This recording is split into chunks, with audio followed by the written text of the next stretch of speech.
a tu programa Palabras con Sabiduría, donde tienes la oportunidad de conocer la historia de tus sacerdotes, de tus religiosos, religiosas o de esos fieles laicos que realizan el ministerio en nuestras comunidades y que en ocasiones no tenemos la oportunidad de conocer, pero que aquí sí la tienes. Hoy tenemos de invitado al padre Winston Méndez Silvagnoli.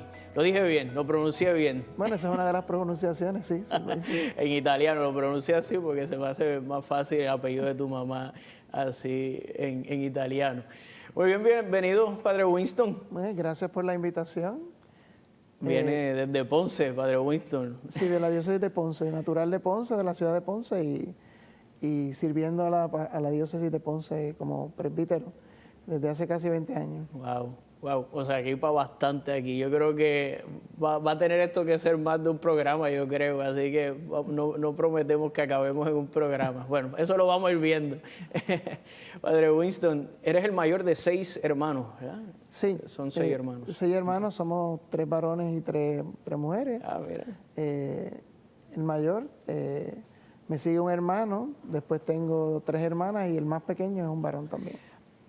Concluí que eras el mayor no por la calva, sino por ni por la barba con las canitas, sino porque ya te conozco de hace un tiempo, así que sé que eres el mayor, sé que eres el mayor. ¿Y cómo fue eso de ser hijo mayor, hermano mayor? ¿Tiene ventajas, tiene desventajas? Yo soy el mayor, pero de 3, no sé, una familia numerosa, ¿cómo es el asunto? Pues fíjate, eso se vive de diferentes maneras. Cuando estaba creciendo en la casa, en la familia, pues lo vivía a veces como, pues con celo, ¿verdad? Con mis hermanos, porque yo estuve solo por 3 años. Mis papás tuvieron a mi segundo hermano cuando ya yo tenía casi 3 años cumplidos. Así que pues me quitaron la falda, como dicen por ahí comúnmente, ¿verdad? Así que por una parte al principio lo viví como un celo, sobre todo con mi hermano que me sigue, pero después pues ya fueron llegando las hermanas y era como que no tenía sentido pelear contra el mundo, ¿verdad?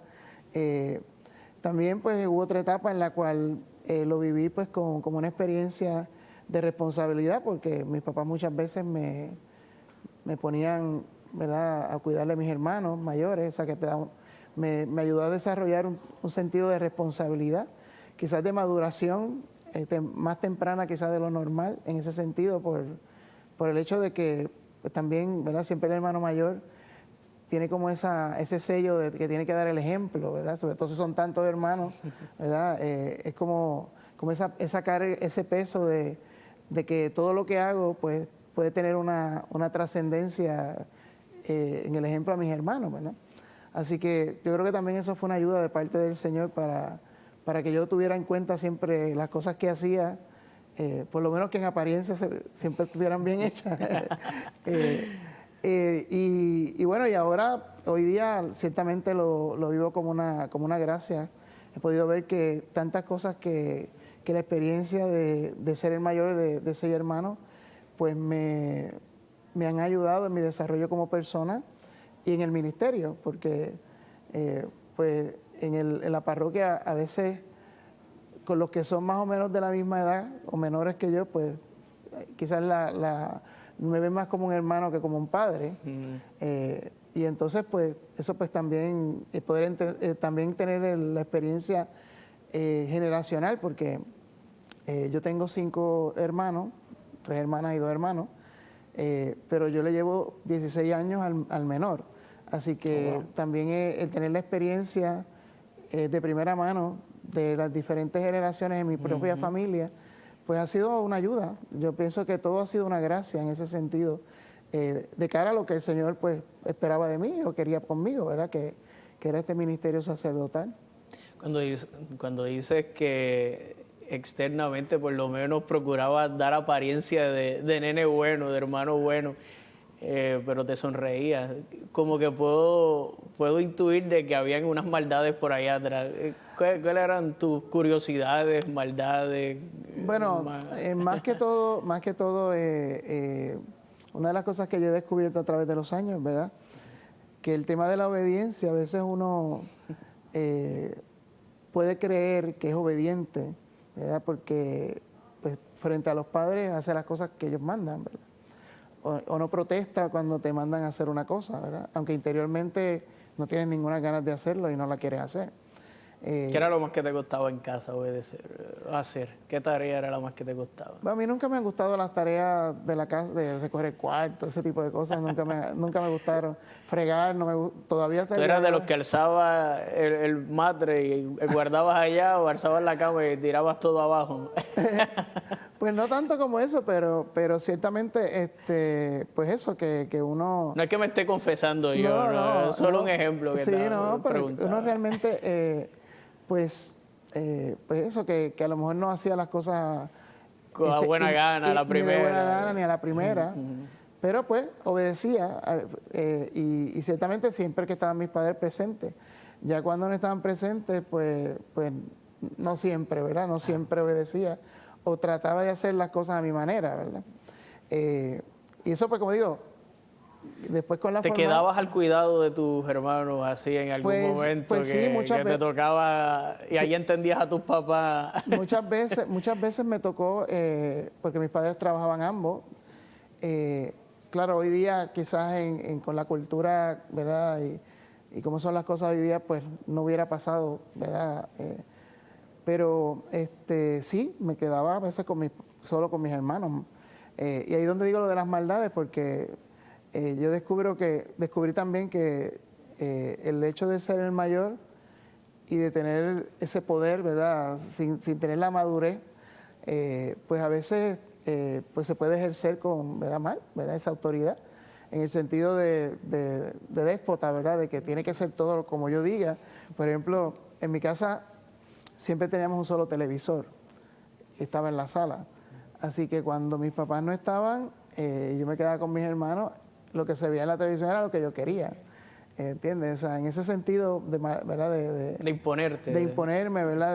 De querer controlar, ¿verdad? Tu capricho. Sí. Entonces ahora ahora reflexiono sobre eso, ¿verdad?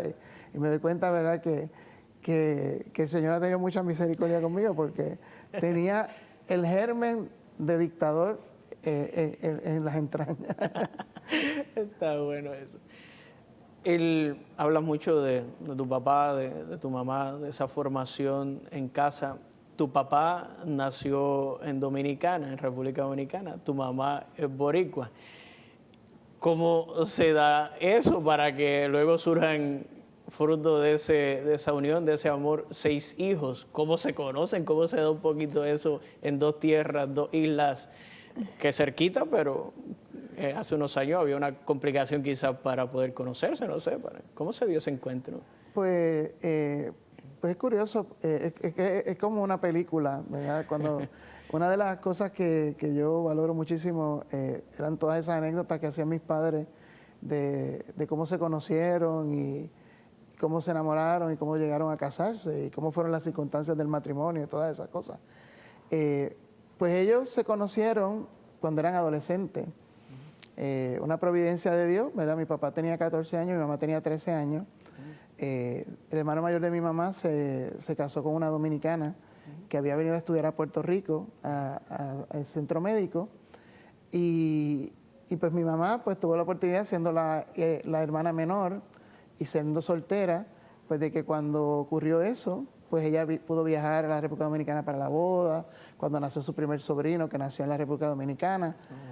Porque aunque oficialmente mis tíos, su residencia era en Puerto Rico, ella por sus estudios, por la beca que había recibido, tenía que trabajar en la República Dominicana para, pues como, ¿verdad? Era uno de los requisitos de la beca.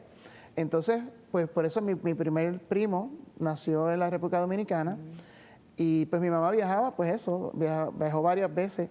Entonces, esta tía política era una de las hijas del doctor del pueblo de mi papá. Así que era una persona bastante conocida, todo el mundo los conocía, esa familia. Y pues nada, en estos pueblos, esta ciudad, mi papá es de la ciudad de Asua, que es cabeza de provincia, y ellos tenían allí, pues, lo típico, fiestas de Navidad, que iba todo el mundo, ¿verdad? Y entonces en una de esas actividades de donde todo el mundo del pueblo se reunía, Se junta. pues ellos se conocieron. Adolescente, 14, Adolescente, 13 14, años. 13 años. Mi papá se quedó prendado de mi mamá. Wow. Pues mi mamá no le desagrada a mi papá, pero ella no estaba en el plan romántico, ni de enamorarse, ni nada de Una eso. niña, o sea, Pero yo entiendo por lo que mis padres me contaban que se intercambiaron direcciones. Entonces mi papá le escribía a mi mamá, pues declarándole amor y mandándole poemas. Claro, no eran originales, pero eran Copiado. poemas, sí, exacto.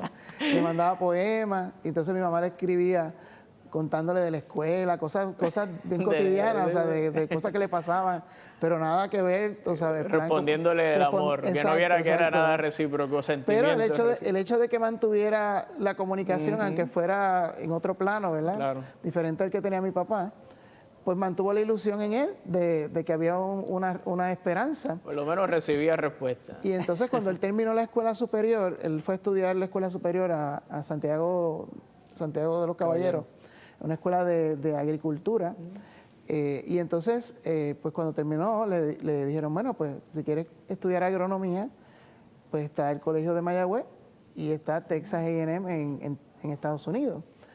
Y entonces, entre las opciones, pues dijo, pues me voy para Mayagüez porque voy a estar en Puerto Rico. Ahí está la nena. Entonces se vino a estudiar a Puerto Rico, y entonces como pues obviamente no eran novios ni nada por el estilo, estamos hablando de los años 60, pues un muchacho no se puede aparecer en la casa a sacar una muchacha y menos un extranjero. Pero entonces él empezó a ir a casa de mis abuelos, bajaba en la línea esa de carro público, Sí. a Ponce, y entonces venía como amigo de mi tío. Sí, porque él es el amigo que lo conoce, y empezó a visitar la casa como amistad de mi tío, que ya mi tío no vivía allí, pues estaba casado y todo, pero como que era la conexión. Y nada, después se hicieron novios, y fueron novios durante todos los años del bachillerato, y cuando se graduaron, pues se casaron en el año 70. Y ya casaron en diciembre del 70, y en noviembre del 71 nací yo. Mira, no perdieron tiempo. Sí, y entonces pues se establecieron en Ponce. Él dijo, él tenía que asegurar a la nena porque... Así que pues oficialmente fueron su primer novio y su primer novia, o Qué sea, bonito. porque se conocieron muy jóvenes. Amor, literalmente a primera Sí, vista. y nada, ya estuvieron casados, gracias a Dios, ¿verdad? Hasta que la muerte de mi padre en el año 2003, así que el Señor les regaló más de 30 años juntos, ¿verdad? Así que pues yo entiendo que, ¿verdad? Ha sido una base sólida, ¿verdad? Y de estabilidad que yo bonito. he tenido, ¿verdad? Me gusta escuchar estas historias y te dejo, ¿verdad? Que quizás pues, hablamos un poco de lo vocacional y estás hablando del amor de tus padres, pero es que sin ese primer momento no estarías tú aquí. Y lo digo porque... Y ese es el objetivo también de este programa, porque que conozcan un poco ese trasfondo. A veces ven el cura que da la misa el domingo y piensan que fue el Señor que lo bajó con un ángel escoltado del cielo y lo puso ahí en el altar. Y cómo el Señor va moviendo, como yo digo, todo para su bien, según su providencia, ¿verdad? Y en la vocación. El aspecto de la fe, cómo se vivía, se cultivaba, ¿por dónde viene más esa influencia de la fe, de vivirla cristianamente, esa catolicidad? ¿Cómo se vivía en tu casa? Pues mira, por parte de mi mamá, mi abuela es natural de Cuamo, del barrio de Los Llanos, y que mi abuela contaba las historias de ella caminar con su mamá a la iglesia los domingos, desde los barrios Los Llanos hasta el pueblo, en la mañana, toda la filita, todos los hermanos, ¿verdad? Que uno ha escuchado tantas veces, ¿verdad? De la generación de nuestros abuelos. Y ahí estaba la semilla de la fe. Digo, muy sencilla, o sea, quizás no con una formación pero sí de la importancia de ir a misa, de rezar el rosario. Yo recuerdo que, como decía, que mis papás ambos trabajaban. En el tema de la fe, yo siempre bueno, siempre el ejemplo de mis padres de que nos llevaban a la misa, pero de enseñarme las oraciones, pues yo lo relaciono con mi abuela, porque en las vacaciones yo me quedaba, bueno, yo me crié con mi abuela, porque mis papás trabajaban ambos, así que yo durante el día, cuando era más pequeño, antes de estar en la escuela, pues obviamente era mi abuela la que me cuidaba. Así que esas primeras nociones, ¿verdad? De las oraciones, ¿verdad? De los valores cristianos, pues los tuve en mi casa y con mi abuela. Mi abuelo, aunque hizo la primera comunión a los 80 años, mi abuelo paterno, materno, perdón, pues era trovador, hijo de trovadora, ¿verdad? Que cantaban fiestas de cruz y todas esas cosas. Así que esa piedad popular, ¿verdad? Y de religiosidad popular, pues estaba muy metido también en la familia. Por parte de mi papá, pues fue una experiencia diferente, porque pues la familia de mi papá, pues mi papá tuvo 25 hermanos diferentes, ¿verdad? Aunque él era hijo ¿verdad? Del matrimonio de los padres, ¿verdad? Pues yo nunca conocí a mis abuelos viviendo juntos. Y mi papá pues no fue bautizado de pequeño, pero no recibió, él concluyó la iniciación cristiana luego de hacer los cursillos ya estando casado con mi mamá. Pero ya cuando yo nací, porque mi papá lo contaba también, o sea, que él había tomado conciencia de lo importante que era pues la figura del padre en el tema de la fe, y pues tenía esa inquietud, ¿verdad? De vivir una vida, ¿verdad? Religiosa, una vida de fe, porque tenía esa misión como padre, ¿verdad? O sea, hay dos cosas que el hecho de que, ¿verdad? Y otra vez yo pienso que todo eso es una providencia de Dios, porque hay dos cosas que mi papá, el hecho de la idea de que iba a ser padre, le cambió la vida. Una fue el tema de la fe, o sea, de preocuparse, de hacer los cursillos de cristiandad, de hacer los sacramentos de iniciación cristiana. Y lo otro fue que cuando yo nací, él fumaba, ¿verdad? Bastante, ¿verdad? Y por alguna razón, a mí me molestaba mucho el olor del humo del cigarrillo, y él dejó de fumar de un día para otro, porque si eso iba a ser un impedimento para relacionarse con su hijo, porque y yo nunca lo vi fumando en mi vida, ¿verdad? Porque dejó el cigarrillo prácticamente cuando yo nací. Así que... Sí, esos sacrificios, esa renuncia ante la paternidad, ante la responsabilidad. Sí, exacto, la importancia. Y yo creo que eso también, porque el hecho de no haberse criado con la figura paterna presente en su casa, la mayor parte de su vida. Él quería compensar eso. Exacto, quería tener esa experiencia de vivir, de estar muy de lleno en la vida de nosotros, ¿verdad? Y así ha sido, o sea, mis padres han estado presentes en nuestra vida, o sea, a pesar de que trabajaban ambos, que tuvieron su propio negocio, laboratorio clínico muchos años, siempre estaban presentes, todas las actividades de la escuela, de premiaciones de honores, lo que fuera. O sea, ellos tenían que estar presentes y hacían los arreglos que fueran para estar presentes. Presente en la actividad. Así que en ese sentido, pues tuve también esa referencia, ¿verdad? De familia, ¿verdad?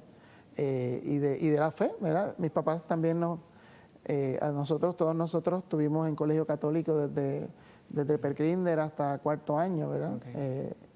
Y pues también esa experiencia pues fue una ayuda también yo entiendo, para mí y para mis hermanos, ¿verdad? Respecto al aspecto de la fe. Y mi papá decía una cosa, él hablaba mucho de su historia, ¿verdad? Que a veces uno tiene la experiencia con los feligreses, ¿verdad? Que los hijos no conocen prácticamente nada de la historia de sus padres y de dónde venimos, ¿verdad? Entonces, mi papá, por ejemplo, y lo cuento porque después cuando hablemos de la cuestión vocacional va a ser muy importante, mi papá siempre nos decía una cosa: no importa lo que a ti te pase, no importa la situación en la que tú estés, siempre ve a misa los domingos. Y desde pequeño yo lo escuché muchas veces. Y él lo decía porque él estuvo muchos años, o sea, toda su infancia, adolescencia, hasta que se casó con mi mamá prácticamente, que no iba a misa los domingos. Y el cambio, lo que para él supuso ese cambio en su vida era tan marcado, tan Lo que importante, representaba la Eucaristía que, Dominicana. que quería transmitírnoslos a todos, ¿verdad? Qué bien. Así que es un poco ese es el... Wow. Padre, sabía que nos iba a tomar más de un programa porque es mucho, ¿no? La historia. Así que ya lo adelantamos, que te invitamos para una segunda parte, seguramente. Quisiera por lo menos que llegáramos a las puertas del seminario, porque todo esto es súper mega interesante, todo este background familiar. Pero no es, a pesar de toda esa experiencia de fe, y a pesar de que el Señor quizás te estaba dando una llamadita en tu adolescencia, en tu juventud, a este camino, no es que lo tenías claro, no es que te gradúas de cuarto año y decides ingresar al seminario.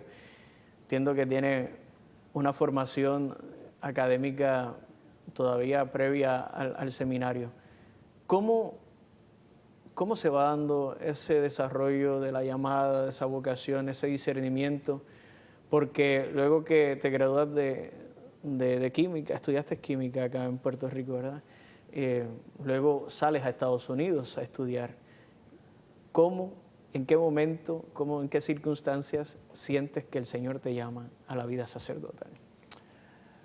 Bueno, como lo ubicas dentro del contexto de haberme ido a estudiar a Estados Unidos, o sea, yo tenía un plan para mi vida, porque a pesar de que estudié en colegio católico toda la vida, yo tenía dos metas en mi vida, profesional y familiar. Por la experiencia de mi familia, yo quería casarme y tener muchos hijos, porque esa había sido mi experiencia. Y había sido una buena experiencia, así que por tanto quería replicarla, ¿verdad? Y profesionalmente, pues, quizás por esto de ser el hermano mayor otra vez que decimos, ¿verdad? En ese deseo de destacarme, de ser el primero, pues yo me quería ganar un premio Nobel. Entonces, no iba con pequeñas, ¿verdad?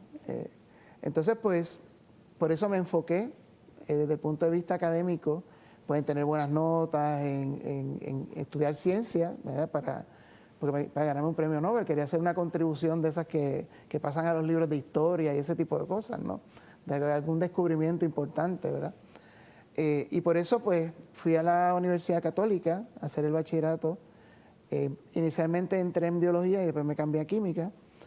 Hice el bachillerato en química y la experiencia que tuve en la universidad, pues, me abrió la puerta de irme a estudiar a Estados Unidos. Y fui a estudiar a Texas A&M. Que era una de las propuestas que le habían hecho a tu papá, mira cómo son las vueltas de la vida. Sí, no, es que el Señor, o sea, no deja ningún cabo suelto. La conozco, estuve ahí en esa universidad porque mi hermana hizo su doctorado en bioquímica y biofísica ahí. Y entonces, pues, yo no conocía la universidad ni nada, o sea, yo fui a estudiar allí porque mi mentor en la universidad me la recomendó, solicité, me aceptaron y pues nada, me tiré a la aventura. Pero cuando fui a estudiar allá, o sea, en ese periodo, el periodo de la universidad, del bachillerato, y cuando me fui a estudiar allá, desde el punto de vista espiritual, yo estaba frío, totalmente. O sea, hacía mucho tiempo que no me confesaba, no recibía el sacramento de la penitencia, por tanto tampoco comulgaba. No dejaba de ir a misa porque, como te dije, mi papá nos había sembrado eso en mi casa eso de no ir a misa el domingo no era negociable, ¿verdad? Yo siento que nunca fui obligado, a pesar de que era como que era parte de mi vida, ¿no? Pero desde el punto de vista, ¿verdad? Pues estaba frío, ¿verdad? Estaba cerrado en ese sentido. Y entonces, pues, me fui allá con una aspiración meramente profesional. Pero el Señor, como digo, tiene sus providencias y la universidad tiene un centro católico que da servicio a la universidad, una parroquia que da servicio a la universidad, que es estupenda. Y como decía, eso que tenía sembrado de que tenía que ir a misa el domingo, que siempre, no importaba, aunque estuviera más muerto que vivo, pues yo empecé a ir a esa parroquia. Y ahí el Señor, pues poco a poco fue trabajando conmigo, no fue de un día para otro. Tengo que confesar que muchas veces nos reuníamos para la misa en español, que era los sábados, los puertorriqueños, los panameños, colombianos, ¿verdad? Nos reuníamos en la misa para después ir a janguear, ¿verdad? A veces hasta fuera de la ciudad. Era el punto de encuentro. Te iban de party después de misa. Sí, exacto, sí, pero digo que a janguear. Y entonces, pues, pero el Señor fue trabajando y después de como un año, entonces, claro, empieza a haber un vacío en mí, ¿verdad? Porque cuando la parte académica, sobre todo la parte de la investigación que tenía que hacer para el doctorado, porque yo fui a hacer un doctorado en química, empezó a absorber como todo, ¿verdad? Ya no podía hacer actividades extracurriculares, como que empezaba a hacerlo todo. Empecé a darme cuenta que eso no me satisfacía, no me llenaba, porque yo no me veía, entonces empecé a proyectarme y darme cuenta que yo no me veía viviendo en un laboratorio. Entonces yo me doy cuenta que las personas que son exitosas en el área donde yo estoy trabajando, el profesor con el que yo quería trabajar originalmente, cuando vi que tenía que estar ahí 24 sí, horas. O sea, 60 horas a la semana, sin contar las horas de clase, ni de estudio, ni qué sé yo qué, yo decía, no voy a tener vida. Y me fui con otro profesor, pero como quiera, la misma investigación te iba demandando tiempo. Entonces empecé a experimentar que si tenía solo eso, pues no me llenaba, no era feliz. Entonces, pues eso me causó la crisis, una crisis existencial, que fue la que me empezó a plantear otra vida, otra alternativa de vida. Padre, vamos a tener que, yo lo sabía, vas a contarme todo eso en un próximo programa, así que tiene una invitación, ¿sí? ¿La aceptas? Muy bien, porque sí, claro. yo creo que está extraordinario lo que hay que conocer y nos faltan 20 años ahora de historia más los del seminario, así que bueno, te esperamos en un próximo programa. Hermanos, ha sido una alegría volver a encontrarnos. Saben que nos pueden seguir por nuestras redes sociales, todas las plataformas digitales del Canal 13 Teleoro, las del Padre Jorge Yamil también, en Facebook, Instagram, YouTube. Esperamos poder encontrarnos en un próximo programa, aquí Palabras con Sabiduría, por el Canal 13 Teleoro, la plataforma con el mejor contenido de fe y cultura.